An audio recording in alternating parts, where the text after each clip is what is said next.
अस्सलाम वालेकुम नाजरीन, मैं हूं जमाल याकूब जाफरी। उम्मीद है कि आप लोग खैर आफियत से हैं। नाजरीन, आज बात करेंगे ईरान के जो सदर हैं सैयद इब्राहिम रईसी। वो पाकिस्तान आए थे। उन्होंने 3 रोज़ा दौरा किया पाकिस्तान का, और दौरा जो है वो बड़ा सक्सेसफुल, बड़ा अच्छा रहा, बड़ा प्लेजेंट रहा। और 3 दिन के बाद एक ये तवील किस्म का दौरा था, बड़ा डिटेल्ड किस्म का दौरा था, ये करके और फिर आज वापस चले गए हैं।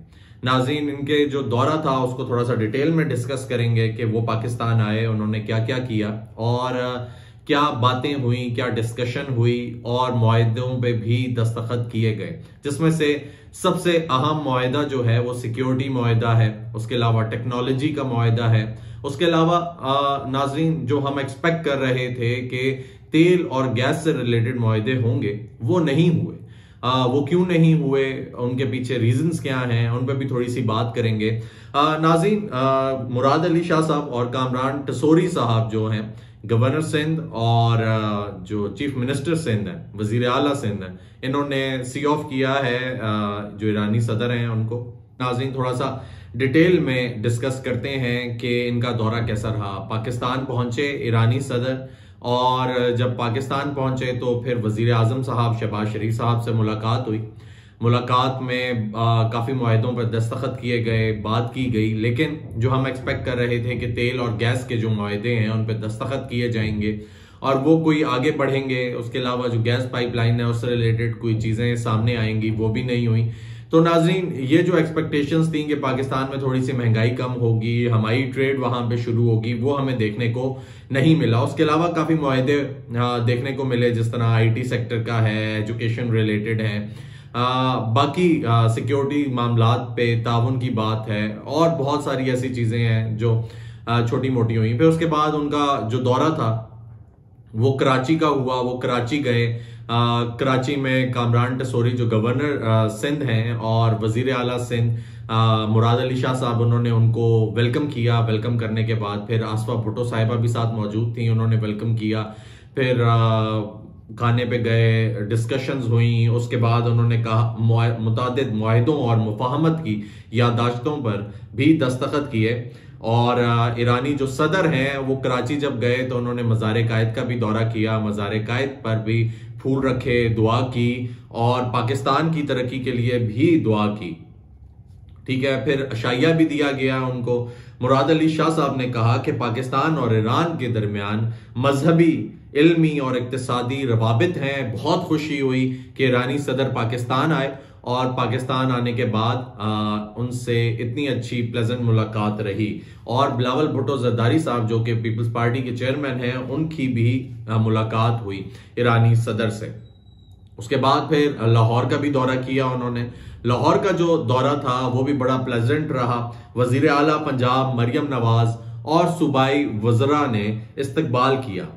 फिर ईरानी सदर जो हैं वो इलामा इकबाल के मज़ार पर भी गए, फूल रखे, दुआ की, और पाकिस्तान के लिए भी दुआएं की। ये भी कह रहे थे कि हम जो ईरानी लोग हैं वो सारे पाकिस्तान को बहुत अच्छा समझते हैं, पाकिस्तान के लिए भी दुआ करते हैं। फिर गवर्नर हाउस गए। गवर्नर हाउस में उनके एजाज में ज़ोराना दिया गया, और फिर गवर्नमेंट कॉलेज यूनिवर्सिटी में तकरीब से खिताब भी किया ईरानी सदर ने। वो गवर्नमेंट कॉलेज यूनिवर्सिटी भी गए। थोड़ा सा टाइम था लेकिन बहुत जगह उनका दौरा था, तो उन्होंने मुख्तलिफ जगह विजिट की, और जिसमें उन्होंने तकरीब से खिताब किया, वहां पे जो उन्होंने बातें की थोड़ी सी वो आपको बताते हैं। उन्होंने कहा कि पाकिस्तान और ईरान के दरमियान तवानाई समेत दीगर शोबों में ताउन मजीद बढ़ाया जाएगा, यानी तवानाई भी और मुख्तलिफ शोबों में, यानी उन्होंने अपनी जानिब से एक पॉजिटिव जेस्चर दिया है कि तवानाई समेत और दीगर शोबों में जो ताउन है वो बढ़ाया जाएगा। हम ये दुआ करते हैं कि तवानाई में ताउन बढ़ जाए, बहुत अच्छी बात है। अगर बढ़ गया तो पाकिस्तान को बहुत फायदा होगा इस चीज से। पाकिस्तान और ईरान की दोस्ती कोह हिमालय से बुलंद है। उन्होंने पाकिस्तान और ईरान की दोस्ती को अप्रिशिएट भी किया, और ये भी कहा कि ये दोनों मुसलमान ममालिक एक नेबर्स भी हैं, मुसलमान ममालिक भी हैं, दोनों इस्लामी जमहूरियां हैं, और दोनों जो हैं वो एक दूसरे के साथ चलते हैं, दोस्ती भी है। ईरान के लोग पाकिस्तानियों से मोहब्बत करते हैं। अब ईरानी अवाम जो है वो पाकिस्तानी अवाम से मोहब्बत करती है। दिल से करती है। अब इसमें तो ईरानी बता सकते हैं किस हद तक वो मोहब्बत करते हैं। पाकिस्तान आकर अजनबियत का एहसास नहीं होता, कि उनको कुछ ऐसा नहीं लगता कि वो ईरान से बाहर हैं, दूर हैं, उनको कोई ऐसा महसूस नहीं होता। ख्वाहिश थी कि पाकिस्तान में अवामी इज्तिमा से खिताब करता, जो कुछ वजूहात की बिना पर नहीं कर सका। करते हमें खुशी होती, लेकिन अब नहीं कर सके तो क्या कह सकते हैं। अल्लामा इकबाल ने उम्मत मुस्लिमा को नई राह दिखाई, जाहिर सी बात है शायर मशरिक हैं, हमें गाइड किया। आज भी उनकी जो पोइट्री है वो हमारे लिए मशअल राह है। पाकिस्तानियों में अपने दुश्मन को जानने और पहचानने की इनकलाबी रूह है। पाकिस्तानियों के अंदर दुश्मन को पहचानते हैं, बहुत अच्छे तरीके से जानते हैं, लेकिन इनकलाबी रूह का हमें नहीं पता। इजराइल से जंग में फलस्तीनी कामयाब होंगे, उनका ये यकीन है, उनको इस चीज पे भरोसा है कि इजराइल से जंग में फलस्तीनी कामयाब होंगे। लेकिन वो कैसे कामयाब होंगे जब मुसलमान ममालिक उनका साथ नहीं देंगे, उनके पास तो कुछ भी नहीं है। तो चलें, कम से कम दिल में तो हम लोग बुरा जानते हैं। गजा से मुतालिक पाकिस्तान के असूली मौकफ को सराहते हैं। असूली यही मौकफ है पाकिस्तान का कि पाकिस्तान कहता है कि गलत कर रहे हैं और नहीं करना चाहिए, ये एक अच्छी बात है। चलें, इसको वो भी सराह रहे हैं, हम भी सराहते हैं इसको।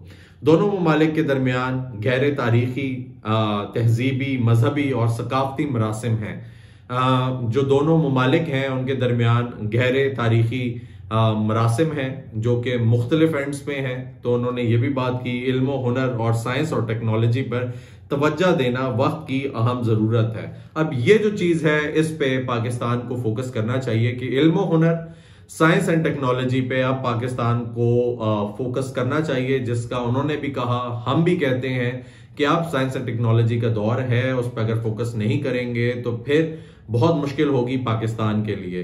तो साथ एजुकेशन को आम करना चाहिए, फ्री करना चाहिए, और अगर ये हुकूमत ये करने में कामयाब हो जाती है तो बहुत जबरदस्त हो जाएगा। लेकिन अब हालात इतने अच्छे नहीं है कि ये कहा जाए कि ये चीजें होंगी, फ्री एजुकेशन और बाकी फ्री मामला। ईरानियों के दिल पाकिस्तानियों के साथ धड़कते हैं। चलें, ये तो एक पॉजिटिव जेस्चर था उनकी जानिब से।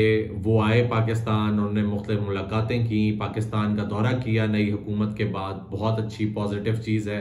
उम्मीद करते हैं कि ये मामलात आगे पॉजिटिव बढ़ेंगे। ये भी कहा जा रहा है कि अब इसके बाद जो सऊदी वली अहद हैं वो भी पाकिस्तान का दौरा करेंगे। बहुत अच्छी बात है, वो भी आए। हम तो पूरी दुनिया को वेलकम करते हैं, हम एक ऐसी कौम है जो हम ये चाहते हैं कि पूरी दुनिया आए, सब कुछ हो। लेकिन नाज़रीन, इसके साथ साथ हमें फौरन से एक बयान अमेरिका की जानिब से देखने को मिला, सुनने को मिला, और वो ये कि जो लोग भी मुआहदे कर रहे हैं वो होशियार हो जाएं, वो खबरदार हो जाएं कि वो लोग ईरान के साथ मुआहदे बढ़ा नहीं सकते।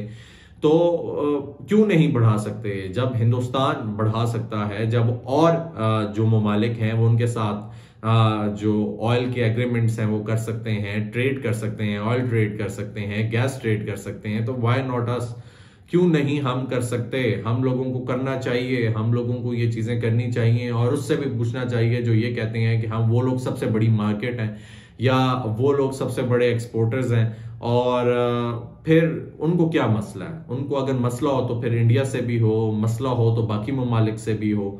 तो पाकिस्तान को अपना स्टांस थोड़ा स्ट्रॉन्ग करना पड़ेगा। पाकिस्तान को यह भी देखना पड़ेगा कि ईरान और पाकिस्तान के अगर ताल्लुकात आगे जाते हैं तो पाकिस्तान को इसमें क्या फ़ायदा है। पाकिस्तान को इसमें यह फ़ायदा है कि पाकिस्तान में जो निज़ाम ज़िंदगी है वो चल पड़ेगा। तेल बहुत महंगा है, गैस बहुत महंगी है, अवाम के लिए मुश्किल है, और अवाम बहुत खुश हो जाएगी, आवाम के लिए बहुत आसानी हो जाएगी। देखते हैं हालात किस तरफ जाते हैं। अगर अभी तक आपने चैनल सब्सक्राइब नहीं किया, प्लीज इसको सब्सक्राइब करें, बेल आइकन को प्रेस करें ताकि आने वाले नोटिफिकेशंस आप तक पहुंच सकें। अपना ख्याल रखें।